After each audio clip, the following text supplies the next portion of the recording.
Ayan guys, meron akong binili sa Shopee. Ito yung tire hugger sa likodan ng Aerox. Ayan guys, oh.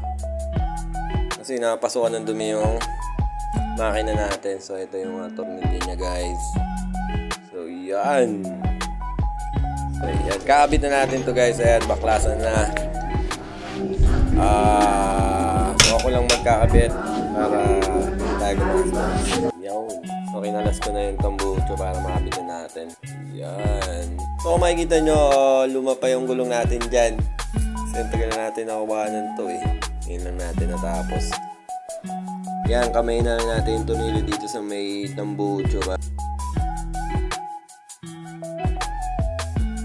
So ayan. Tayo lang natin para makalas na maayos guys. So dito ako nagkakalas sa parking. Harap ng bahay. So ayan, kakalasin ko naman yung tornilyo ng shock. Yan, luma-luma na yung shock natin. Ayan yung stock ko pa. Iba natin nakapalitan. Namili pa tayo kung anong brand ng papalit natin. So ayan guys, ikakabit ko na ang kanyang mga spacer, yung rubber spacer niya guys, para hindi umalog. Ayan o. Yan. So after 4 years, tingnan ko lang nalagyan ito. Nandudumihan na yung makina natin. Baka ito pa yung mag-cause ng error 12 natin.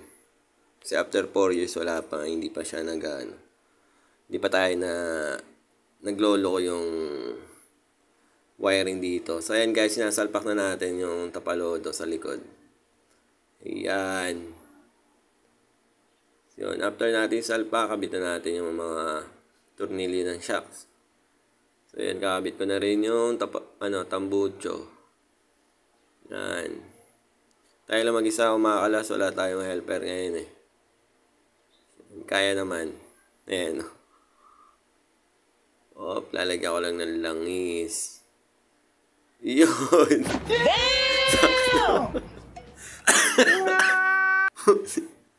Sakto sa may lalagyanan, no? Bakit naman? Naglagay pa ako nung takip, hindi pa pala papasok. Puno pala yung langis. So, yun. Kasi kinakalawang na kaya nilalagyan ko yung dulo para yung oil lang yung nilagay ko.